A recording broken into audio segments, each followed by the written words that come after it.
Jim Harbaugh is one of the greatest head coaches of all time. He goes into failing organizations, failing programs, and completely changes them around. And it's not just that he turns them into winning organizations, but he changes the culture completely.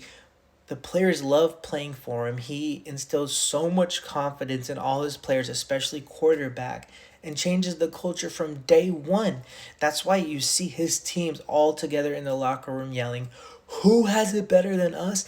Nobody. How many times has Jim Harbaugh done this? University of San Diego 2004.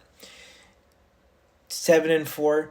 To get some 7-4 the first season, they win the Pioneer Championship. And back-to-back years, they win a Pioneer Championship and go 11-1. Goes to Stanford, does the same exact thing. They had more success than they've ever had with him and Andrew Luck. They were a fantastic program. Then he goes to the 49ers, and all the fans are always like, whoa, he inherited such a great roster. First of all, that roster was not that good. And two, even if it was without him, how come they couldn't even sniff the playoffs? They were losing. They were calling Alex Smith the biggest bust in NFL history. It wasn't until Jim Harbaugh got there that they made, in his first season, took him to the NFC Championship.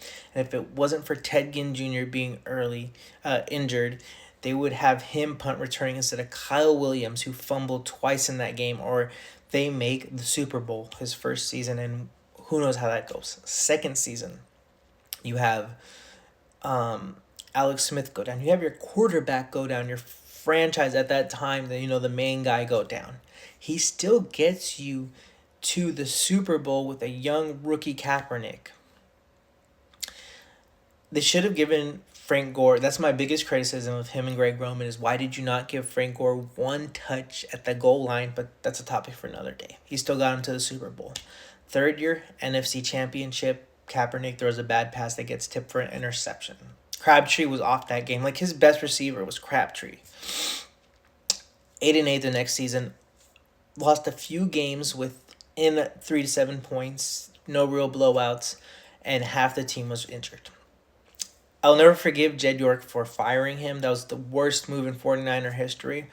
But it leads to him going to Michigan. And it took him 3-4 years, but what does he do? He leads them to a national championship victory. Then he goes to the Chargers. Chargers had won all 5 games last season. The culture was at an all-time low with arguably a worse roster this year with way less weapons for Jay Herb on the wide receiver end. He has them at 5-3. And it looks like they're going to 6-3 next week because they play the Tennessee Titans, which should be a very easy winnable game for them. This man changed the culture. Look at how they had Brandon Staley. He was giving some of the worst post-game, pre-game conferences to his team. Everyone in the locker room was monotone. And what do the 49ers do? They see this guy who won 5 games who was killing the locker room vibe, and they go, we're hiring that man as assistant head coach. Again, a topic for another day. But Jim Harbaugh comes in. He is electrifying. He has Jay Herb playing his best. He has Jay Herbo looking happy again. Herbert looks so happy and just enthused to play the game that he loves, something that he didn't have last year. And with all the players, like look at Quentin Johnston. Everyone was rubbing him off, saying he's finished, he's done, and he's been having his best seasons under head coach Jim Harbaugh.